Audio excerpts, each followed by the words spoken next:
Welcome back to the channel. My name is Jeff, and today I'm going to be doing a tag. It is the Shakespeare Journey Tag, which I saw Book Time with Elvis do, and also Steve Donahue did it. And the tag was created by three creators who also, I think, came up with shaketember, which is a celebration of Shakespeare in the month of September, which is Kelly at Books I'm Not Reading, Jason at Old Blues Chapter and Verse, and Nicole at A Day of Small Things. So I'm going to link their channels below, as well as Steve Donahue's channel and Book Time with Elvis. So you can check those out as well. So there are 12 questions, and then I tagged some booktubers, so I'm going to get right to it. Question number 1.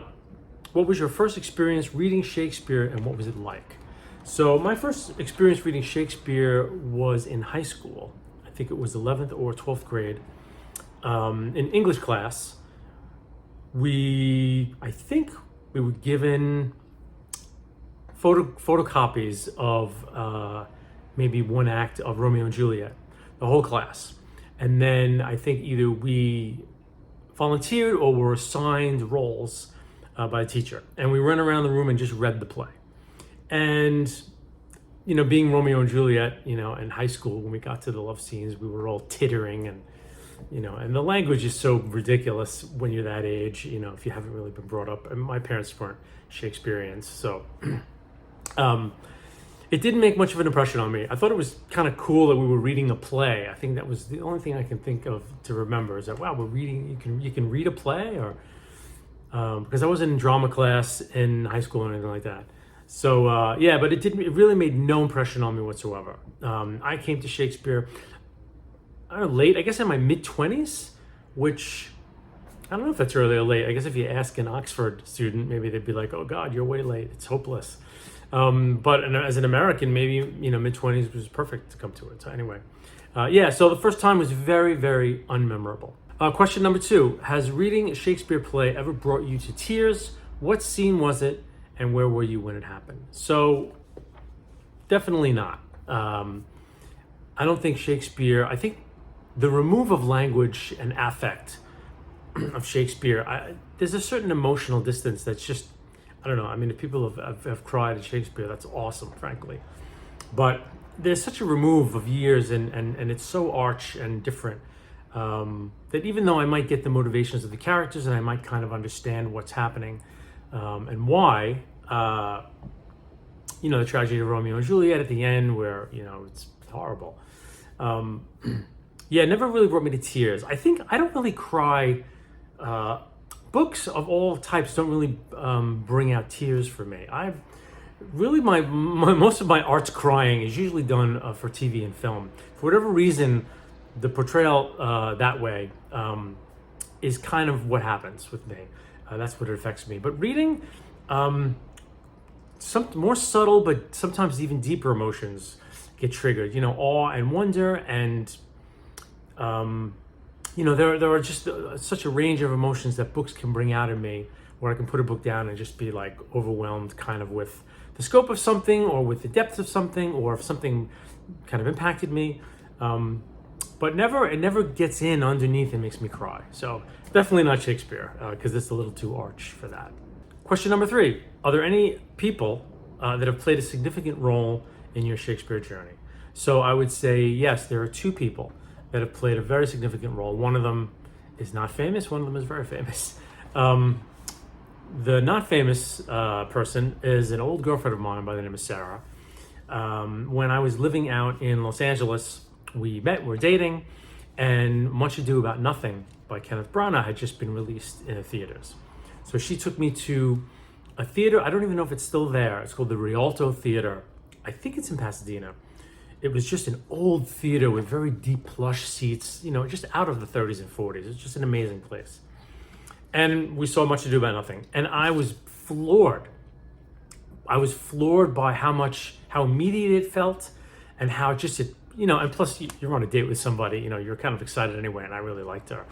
So, there's nothing, they say to learn a language, if you move to another country, the best way to learn a language is to date someone who speaks that language, right? Because you're incentivized to learn it. This was kind of the same thing, being on a date with someone who I really liked. I was incentivized to kind of like, all right, I have to get this. I was intimidated when I first went. I'm like, man, she's into Shakespeare. Like, I don't know what I'm going to do.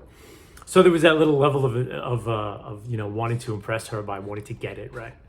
But I really did. It just kind of came at me at the right time. I think it's such a great opening movie for anyone who's willing to get into Shakespeare, which I'll probably mention later in the later questions. But yeah, so Sarah, if you're out there, thank you, because it was awesome. It kind of opened up my world, and I dove headlong into Shakespeare not soon after. And the second person is famous, Kenneth Branagh. There was very little Shakespeare on film. There was Shakespeare on film in a few in the 50s and the 60s. The 70s came and it kind of moved into TV, and the Brits did it. I mean, the Brits did tons of Shakespeare on, you could watch it on PBS. So there's a lot of Shakespeare in the 70s with actors like Judi Dench and Ian McKellen and even Patrick Stewart, where they filmed these plays, and they filmed the full plays. They're not terribly exciting to watch. You have to kind of really be into it. But and then the 80s came, and there was really nothing in terms of Shakespeare. And when Branagh released Henry V in 1989, and it did really well, Hollywood kind of was like, oh, Shakespeare, maybe we'll make some money. So the early 90s, you saw some Shakespeare films. He made two more. Oliver Parker's Othello came out. Zeffirelli did a new one with Hamlet. But really, Branagh kind of brought it to the screen. And after I saw Much Ado, I saw Henry V that he did. And it just was like, wow. So yeah, so my old girlfriend Sarah and Kenneth Branagh, two people who are very important in my Shakespearean journey. Do you have a favorite book or film about Shakespeare? So I'm not really interested very much in nonfiction about Shakespeare. And it's not just Shakespeare. I think my relationship with writers and of any kind, it's the work. I don't really want to know what William Gibson has for breakfast. I love Neuromancer. I don't really want to know too much about Isaac Asimov. I love Foundation. And to me, my relationship with writers comes from their work. I don't really care who they are. I don't care what they do. I don't care if it was their wife who wrote it and he got credit. Like, it's the work, right? So, yeah, the only nonfiction I've read about Shakespeare, and it's not really about Shakespeare, it's about the plays, was Harold Bloom's Shakespeare, the Invention of a Human. And if you want a critical guide through the plays, there's no one better than Harold Bloom. That book is every Shakespeare play, and Bloom writes an essay on every play. And it's a great reference book. I'll link it down below to the Amazon page. It's a great reference book to have if you're kind of getting into Shakespeare and you want to get a little critical action. But also I wanted to talk about this whole cottage industry built around, did Shakespeare really write his plays? Was it Ben Jonson? Was it Christopher Marlowe? Was it his wife? Was it the guy who lived the butcher down the street? There's just a ream of books and critical theory about, we counted up this many words, and Ben Jonson had the same type of verb, and his people go to town on this stuff. They've made PhDs about it. I don't give a shit. I don't care. The moniker William Shakespeare that's behind all these plays, go to town. I could care less. It's the plays that matter to me, and this body of work. I don't care who wrote it. I don't care if it was him. If his shoemaker wrote it and he stole it, well, I don't know. Who cares? I don't care. So the whole about Shakespeare thing, I could really care less. My relationship with Shakespeare is really the plays. And that's kind of where I begin and end. So, long-winded answer, no. Question number 5. Which character in Shakespeare most resembles you, and in what ways? So, this is, there are two characters, I would think. Number 1, I would say Hamlet. Because he's crazy. He's absolutely crazy. He overanalyzes every aspect of his life to death and does very little that's effective in solving problems, right? Which, kind of is my thing. So it's not a heroic trait by any means. For example, Hamlet finds out kind of for sure that his uncle killed his dad. And after the Sturm und Drang of hours and hours and days, his big light bulb is to, put on a play that kind of resembles what he thinks happened to his dad, and then watch his uncle, see if he reacts. That's the big moment. So I really relate to that. I just relate to, I could do this, I could do that. Would it matter? Does anything matter? Taking things out to the farthest reaches of analysis, bringing it back, where the problem itself has become completely forgotten and you're just caught up in the analysis. So I call it analysis paralysis. So I really relate to Hamlet with that. And the other character I relate to is Mercutio from Romeo and Juliet, because Mercutio is a lot of fun. And I think I'm a lot of fun. If you kind of hung out with me, I think I'd be a lot of fun. And he's a raconteur. He's very quick-tempered. He's emotional. And, he dies saving his friend, by accident. But kind of a noble death. Kind of a stupid death in one way, but a noble death in another. But, his name, Mercutio, mercurial, right? That's me. I feel like I very much relate to mercurial. I could be down and up. And I'm flowing and emotional, and I think Mercutio resembles that a lot. So I think, Hamlet and Mercutio. Go figure. Question number 6. Which play would you most like to see performed in a theater, and why? So I have lived in New York City since 1995, the year before Brandon's Hamlet came out. So I've seen an enormous amount of Shakespeare on the stage. I saw some really famous performers. I saw Ralph Fiennes do Richard II and Coriolanus in Rep. I saw Patrick Stewart do Macbeth. I saw Derek Jacobi play King Lear. And then I've seen a raft of really good off-Broadway performances, and I've seen tons of off-Broadway performances. So those of you who not too familiar with the New York theater scene, there's kind of 3 tiers. And a Broadway production is usually centered in a very big theater in and around Midtown, and the prices are very high, especially now. Off-Broadway, the theaters can be anywhere in the city. They can be reputable companies. They can even have, notable actors in them. The prices tend to be a little less. The venues tend to be a little smaller. And then you have off-Broadway, where, it could be your living room. And I've been to places that are, basically storefronts that were rented out for like a week by a company, and you sat, there were 2 rows of chairs and they did the play in the middle. I've been to those as well. The most memorable was, I had just finished reading Julius Caesar, and I wanted to just see it perform. And a high school out in Queens, which is one of the outlying suburbs of Manhattan, New York, it was a high school putting on Julius Caesar. So I went out there one night, not knowing what the hell are you going to expect, And most of the performers were very, they were all unprofessional. But the guy playing Mark Antony was very good. And I hung on to him through a lot of the play. And the magic of Shakespeare in this way is that sometimes you go see amateurish performances, but Shakespeare comes through. It's kind of spooky at times where, you'll see a performance that's not super professional with not the greatest actors, but you're getting the language. And I'm kind of a geek. I'll always bring a copy of the play with me. So if I'm not sure what's going on, I'll rife through a little bit, surreptitiously. But yeah, so I've seen pretty much all the Shakespeare that I really ever want to see. I think I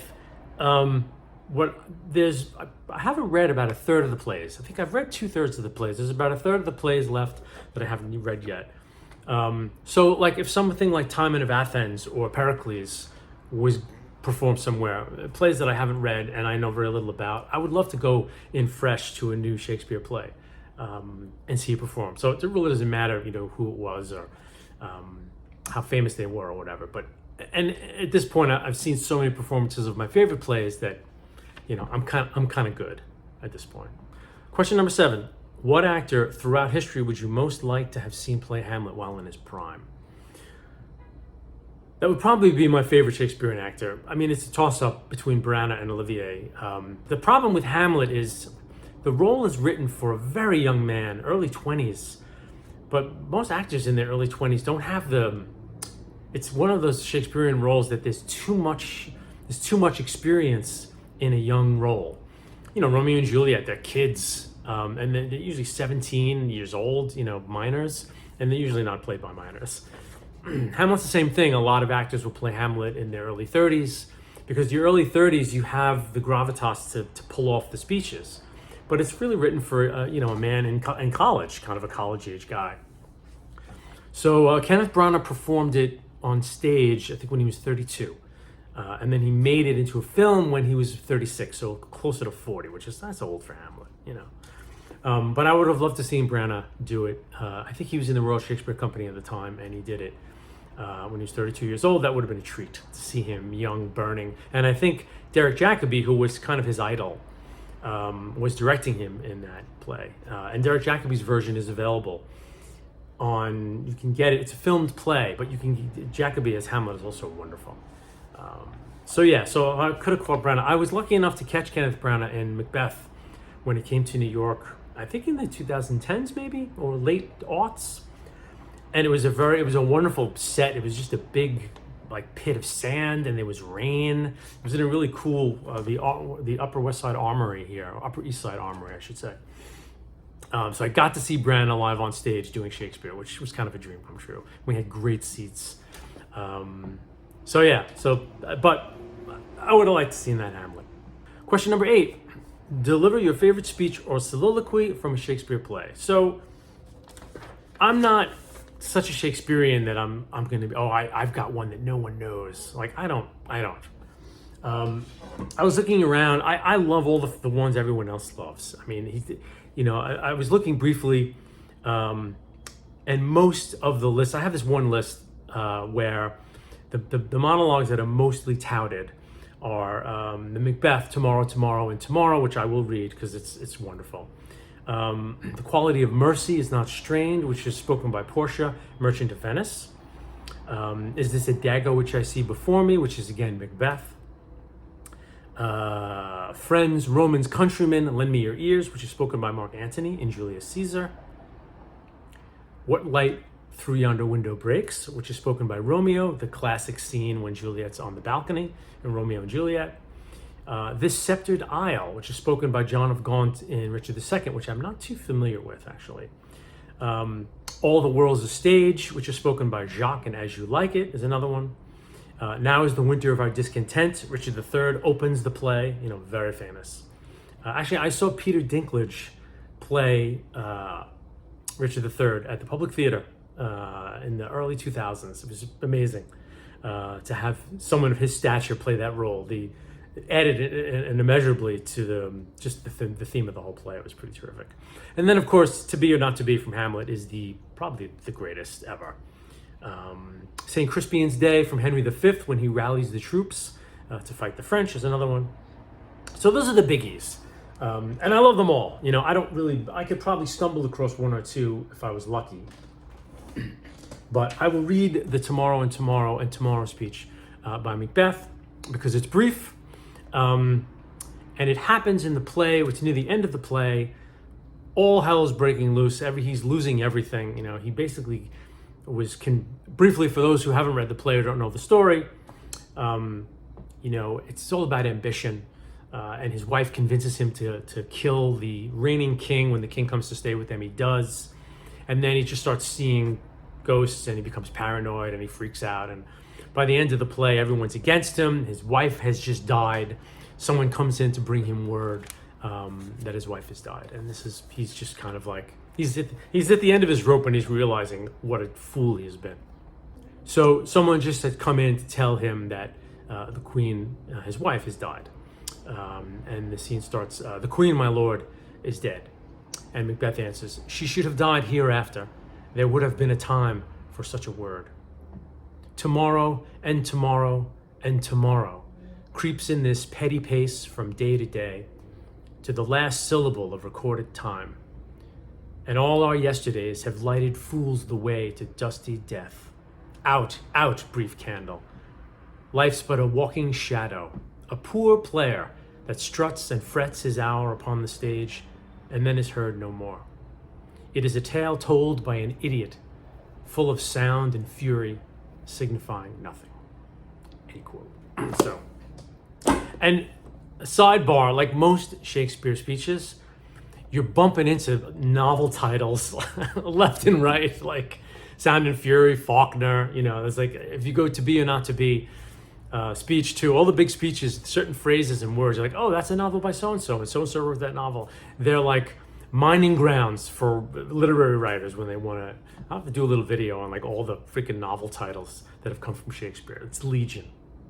Okay, question number 9. Do any of Shakespeare's plays intimidate you? If yes, why and what play? King Lear. I've read Lear maybe twice. I'm still nowhere with Lear. I feel like I've gone through a lot of onion layers with a good deal of Shakespeare's plays. But Lear continues to escape me. I can't get into it. I can't get inside of it. Also, I seem to think that some of the later plays, Shakespeare's language is increasingly very dense. It's almost Baroque. There are certain plays that scan and read very easily.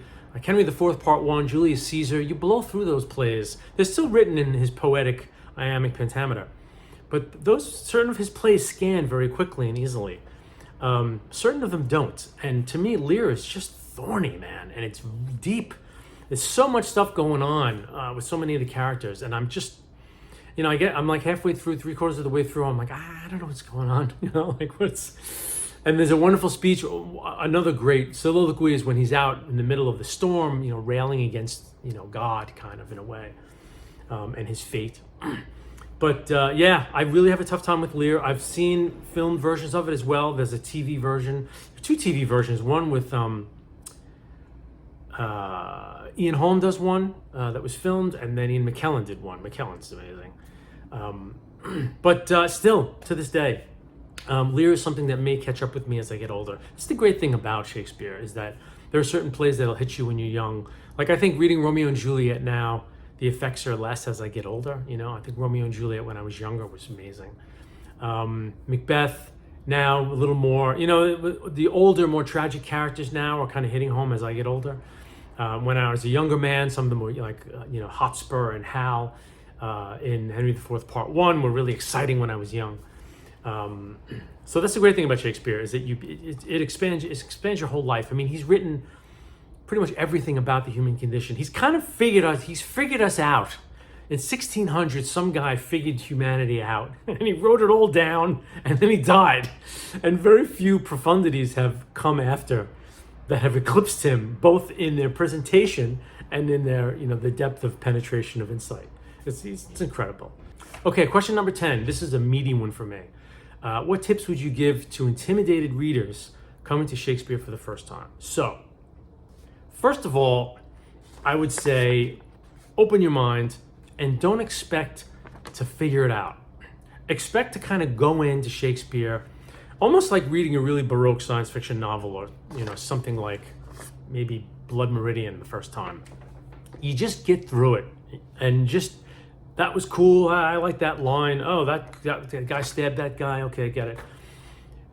Kind of just get through it and just relax and don't expect the poetry to come easy as you read it. Don't expect to figure out all the machinations and get everything that everybody gets. You may put the first play down that you've read and said, oh, what's the big deal about this guy? Like, this is like gibberish to me. If you're inspired to find out, plow through. I would suggest, if you could, to see it on stage for the first time. Don't read him first. I would say see it on stage if you could. Now, that's being a little biased because I live in New York City, so if I wanted to see Shakespeare on stage, I'd probably have to wait maybe 2 months for something to open up and I could go see it. But folks who live out in the hinterlands, who are far away from places where you could get to see Shakespeare, then I would recommend seeing a film. And I would recommend one of Branagh's 3 early Shakespeare films, or any one of Laurence Olivier's big ones. So Olivier made Henry V, Hamlet, and Richard III, and Branagh made Much Ado About Nothing, Henry V, and Hamlet. So I would say go and sit through one of those because they don't cut too much out of the play. Branagh doesn't cut anything. I think Olivier may cut a little here and there. But there are Shakespeare films that they cut so much and just do the plot. And it's like, why bother? Like, why would you, There was a recent Macbeth with Michael Fassbender that was just god awful because the language was just cut. These long speeches, there was like a line here, and a line there. Next scene, you know. But Branagh and Olivier's films are very, very, there's good fidelity to the printed material. So I would say watch it first.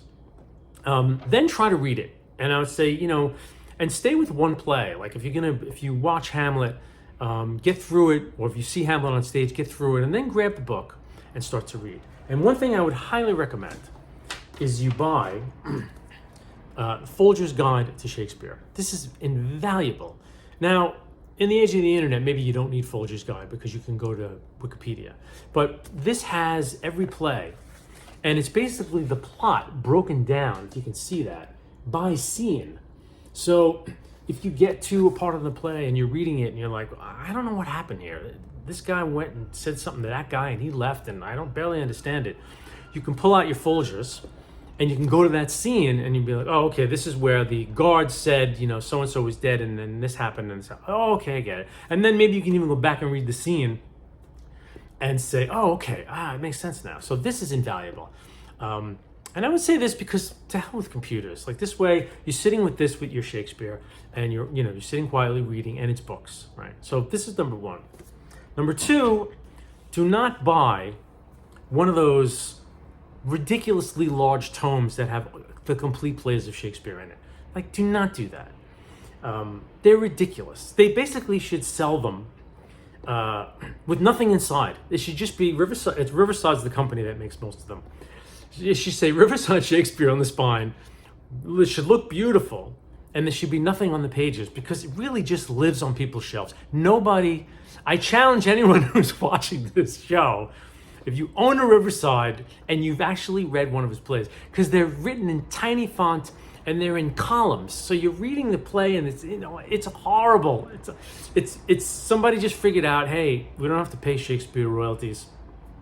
We could sell this pimped out volume in Barnes and Noble. Everyone will buy it, and everybody did, because when you go to someone's house, it's like, well, you got to see Shakespeare in one volume. No. Get these Signet editions. I have every one of them, and they're great.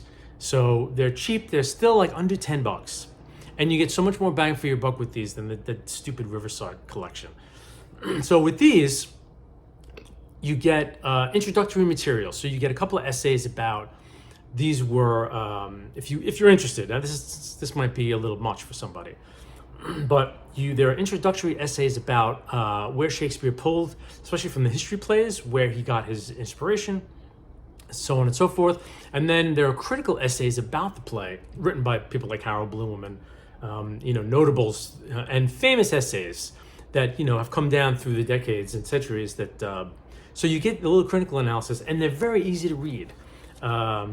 They've got a cast of characters here, and then the play is plenty of room to read it, and there are footnotes at the bottom because a lot of the times, Shakespeare's using Elizabethan English, and you once per page, usually you stumble across a word you don't know, and it's right down in the footnotes. You don't have to go to the back of the book or anything, and you can throw it in your bag along with the Folgers. I mean, this is like Shakespeare to go right here if you're a first-time reader. And it's fun, especially when it's this. It doesn't feel so onerous. I feel like if you're pulling open that Riverside, it's just like, get the dust. And it's got that sheen of academe, which you want to rip away from things like Shakespeare and classical music and these kind of things. It's horrible when certain art forms get put in the academy. They become, it's like smash the busts of these bloody things and get them back to brass tacks again. So I would suggest that big time. And basically, go slow, look up words, relax. If you get through a scene, you didn't understand it, check the Folger's Guide, read it again. And I would say lather, rinse, repeat.